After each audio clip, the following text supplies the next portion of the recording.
We're going to be looking at analytics today in this video, a few specific stats. I'm not a huge numbers guy, but I do like numbers analytics. I think they can give you a good picture on how a guy's doing and how you can put him in a better position to succeed. So I'll get into the specific analytics and stats that we're going to look at in a second, but there's about a week left in the season. I think there's 4 or 5 games left, so these guys have played 77 or 78 games. So they played the whole season. We're really going to get a good look at them. The numbers don't mean everything, but they just give you a good picture of how guys are performing. The first stat that I want to look at is PER. If you don't know what PER stands for, it stands for Player Efficiency Rating, and it basically takes a look at a player's full stat line, and it projects a number, and then the number adjusts for the pace of the player's team along with the average league pace. And like the average PER is 15. A lot of your stars or better players, the top players in the league, are usually 25 to 30. LeBron usually is a little over 30, and the league average is about 15. Teams tend to like most of their players to be around 15 or above 15, but you can still be under 15 and be a good player. You can be a developing player. You can be a guy that maybe takes a lot of shots and you're just not very efficient. You can still be a contributor on a winning team and be under 15. There's been plenty of championship teams that have had big parts of it, not big parts, but have had parts of their team that did not look good on statistically, and they still perform well in games. So it doesn't mean everything if you're not above 15 or you're not way up there. You definitely don't want to be really low on the stat, but at the same time, maybe you're a developing player and you're just getting minutes, feeling your way into the league, and the stat doesn't really do you justice. So first, we're going to look at our top 3 guys according to PER. First is D'Angelo Russell. His PER is a 21.2, so he's definitely above the league average. He's up there, but it's still not great. He's not the 25-30, which is where a star is, but you can definitely see him projecting to get up there. It's only his second year in the league, and he's already at a 21.2, so that's really encouraging to me. It really shows that he's playing good and efficient, and there's a lot of potential there for D'Angelo. And like I said, I really liked him. I think he's going to be a key piece of the future, and this just backs it up even more, that he's number 1 in PER on our team. And it's not just that our team is bad and his PER is not good in the league. It's just good for our team. Like, that's a good PER in the league overall. And then our second guy in PER is Zubac. He's got a 19.2. This actually surprised me because PER takes in efficiency, and Zubac isn't the great, he gets a lot of post-ups, and I wouldn't say that he's the most efficient. I'm not sure if PER takes in a lot, if defense factors in a lot, because Zubac also really struggles on defense. He's, like I've said, he's a highway to the basket. So if it does factor in, it must not be that much, because if it does, I don't know how he's up there, unless when I'm not playing, he's out there blocking and stopping people. And then third overall on the team in PER is Clarkson, which didn't surprise me a ton when I saw that, because he does handle the ball a lot, score. He's a playmaker for the team. He's a big part of the bench unit. He's kind of our 6th man. Yeah, he is our 6th man. Comes off, puts points up. He does struggle defensively too. So I'd say probably maybe our 2 worst defensive players. Actually, definitely our 2 worst defensive players are in our top 3 for PER. So little surprising, but at the same time, they are good players, and especially for Zubac being a 19-year-old from Europe, that it's very encouraging to me that he's basically at a 20 PER, and that kind of shows I think he could be a star, be a real starting center in the league. Our bottom 3 players according to PER, when I first saw it, kind of surprised me, but then when I really thought about it, it kind of made sense to me when I really started thinking about the roles that these guys play, or just how they've been playing this year and why they would be so low. So the lowest guy in PER is Mozgov with a 7.5.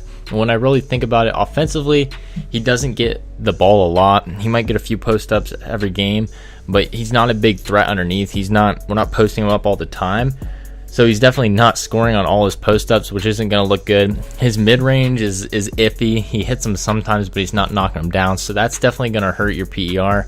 Defensively, though, he is solid. But like I said, I'm not sure how much defense plays into PER. Our second worst player according to PER is David Nwaba. Now this kind of surprised me because Nwaba is just a really good 3-and-D wing. He's a lockdown defender, and Nwaba's true shooting percentage is a 47.47. So that means that he's making almost half of his shots on offense. Every 2 shot, he's making 1 of every 2 shots. So, and he's really only taking threes off of, he just stands out there while the point guard center run a pick and roll, and he just stands out there and catches and shoots. And if he's making 1 out of every 2 shots, then you'd think that his PER, because PER does take in a lot of efficiency, you'd think that it'd be a lot higher. So I'm really confused on that. I guess one reason that it might be so low is that he's not getting a ton of shots. He doesn't put up a ton of points per game. Like a lot of games he'll have 1 or 2 threes, or even some games he might go 0 for 2 and have no points. So that could be partially why. Not completely sure, but I think he just doesn't get the ball a ton. But at the same time, I think the stat, if you don't, it takes into play like your pace of play. So not really sure with that. And then our third worst guy, which surprised me, is Moutier. He's got an 8.9. I think the reason that his is so low like this is because he can't hit the mid-range shot. He can't hit the 3. Towards the end of the season so far, teams have started to really lay off of him. They know he's very dangerous going to the hole, and he's been having trouble finishing because they just give him room, and then they're giving him 2 or 3 feet, and he's trying to drive right into the body, and he's putting up shots. And when you're initiating that contact, the refs aren't going to call it, and it's been leading to a lot of missed layups and shots close to the basket. And then with all those, and then the fact that he can't hit a mid-range or a 3, it just all around offensively, he's just not very efficient. He's effective. He's definitely effective. I put him in effective spots. I just don't think he's really efficient. So I think all we got to do is work on that outside shot, make the defender respect him, and then that'll open up the inside and just put him in better positions. And I think that the PER could really improve. So that's an example of the PER letting me know that I might not be putting a guy in the best position, and letting me know that I need to do something. And that's why I like to use the stat like that, but not solely judge a player off of the stat. Use it to improve the player. Some other guys on the team's PERs, Monte Ellis is a 17.4. That's pretty good for a wing like him who supposedly can't shoot. He has been knocking on the 3 ever since he's come here. His true shooting percentage is a .52, which isn't bad. Antetokounmpo, Giannis Antetokounmpo is a 16.9. That was really surprising. He only plays about 10 minutes per game, but that's showing that he's being very effective in those 10 minutes. So I like that. I think he could play a small role on the team. Randall's got a 15.3. Ingram's a 13.1. Ennis is a 12.4. Ennis still showing that he's an effective player. Hilliard's a 10.4. Meta World Peace is a 7.6. So those are just kind of the rest of the guys. They're just all kind of in the middle that round out our team and what their PERs are. They're all kind of in the average, which is good. I expect some guys to take jumps next year. I'd like to see Randall bump up to around the 20s. Same thing with Ingram. And then just hope that Antetokounmpo and Ellis can keep their production where they are right now. The other stat that I want to look at is efficiency, and it's like widely looked at as the single best measure of true player skill in the NBA. It's a lot like PER, just a few different changes. It just boils everything down into a number exactly like PER. A lot of people look at it and think of it a little higher above PER, a little more important. Those two are probably the 2 most important according to a lot of the NBA people you talk to, but this one's probably the top, just a little bit above PER. So our bottom 3 guys according to efficiency are Tyler Ennis, who's at a 3.6, which is really weird because normally PER and efficiency mirror each other. You're just a little bit up or down between the stats, but Ennis is a 12.4 PR and he's at 3.6 efficiency. Mozgov is a 7.5 and Nwaba is an 8. So these guys they're just not very efficient when they play. It's weird to see Nwaba there because he does shoot 40, or his true shooting percentage is a 47. So when you're hitting 1 in every 2 shots, basically, you would think that your efficiency would be a lot higher. It confuses me a little bit, but just because his efficiency is not very good, I'm not going to give up on him. I still plan to bring him back next year as long as nobody else makes an offer. I'm hearing that some other teams might go for him. Some teams, like maybe the Cavaliers, who are a ball-dominant team who need defense and shooting, might make a run at him. I'm still going to try to keep him. I think he's a piece to a championship team. I really do. And I think I can get that efficiency up. next year. Our top 3 players according to efficiency are D'Angelo Russell 1, Randall 2, and Zubac 3. Russell's at an 18.2, Randall's at a 16.5, and Zubac is a 15.2. I wasn't surprised to see Zubac and Randall up there, or Russell up there, considering those are both similar to their PERs. If you're good in PR, you're probably gonna be good in efficiency. I was a little surprised to see Randall up there. His efficiency and PR are very similar: a 15.3 PER, a 16.5 efficiency. But with all the threes that he misses and just in general his shooting struggles, it's really weird to see his efficiency that high. When you're missing a lot of shots, I don't know how your efficiency can be good, but I guess that's a really good sign, because if he's missing this many shots and his efficiency is sitting at a 16.5 and the second best on the team, imagine the kind of player he can be, or at least according to efficiency, the kind of player that he can be if he is hitting his shots. So that's really good. Zubac really showing me that at 19 years old, he's got a lot of potential. That's kind of what I'm just taking from the analytics here.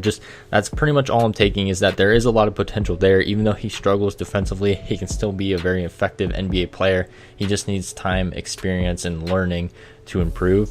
And then what these are telling me for Russell is that he can really be one of those pieces, one of the main piece or the secondary piece to a championship team. Like I said, I thought he could be. These analytics just back up what I thought, and really just put my trust in Russell to lead this team to a championship eventually. Some of the other players' efficiencies, we got Jordan Clarkson sitting at 11.5, Ellis is at a 10.9, those aren't bad. Ingram's at a 12.2, those are kind of guys in the middle. Moutier's an 8.5. Ennis is a 3.6. We already went over him. Antetokounmpo, this is really weird because his efficiency is a 5.1. So he's got a 16.9 PER and then an efficiency of a 5.1. That's a big gap. That's really weird. Not exactly sure what that means. The statistics or analytics, they look good for Clarkson and Ellis, which is good sign. Ingram, they kind of show that he's got a lot of potential. He just needs to progress. He's got a lot of time to do that. They're low, but they do show some solid potential for a rookie who a lot of people projected to be like a Kevin Durant or a top player in the league. Maybe he won't necessarily be a Kevin Durant, but I still think he can be a starting shooting guard or a starting small forward in the league. So that's pretty much going to do it for this video. I just wanted to look over everybody's analytics and advanced stats before we got to the off season to kind of see where they were from. We did one of these at the beginning of the season, although we didn't look at the same stats, and now we do this one. It'll be a lot more effective next year when we look at the beginning, and then we look at the same stats at the beginning of the year, and then we look at them at the end of the year. So then, about 20 games into the season, I see how they're playing, and I look at the stats and see how I think I can help them improve and change, and then make those changes and check back at the end of the year and see if it really improved them as players. That's kind of how I want to use stats. I don't want to just look at the stats and say, oh, this guy's PER is terrible and is efficient, or this guy's efficiency is terrible. We got to trade him. We got to bench him. He can't play big minutes. He can't be part of a championship team. I don't really look at stats like that, but I do think sometimes, if a guy is awful, then that might be the case. Not completely sure. I don't want to just look at a guy's numbers and say, oh, he's not a good player, or look at a guy's numbers and say he is a really good player, because maybe a guy is a really good offensive player and then he just can't stop anybody on defense. Your stats it's going to show that someone on defense, but you might be able to cover it up. So, I just don't take them. It's not everything to me, but it is a piece of the puzzle to evaluating players. So that's pretty much going to do it for this video. I want to thank you guys for watching, and I'll see you in the next episode.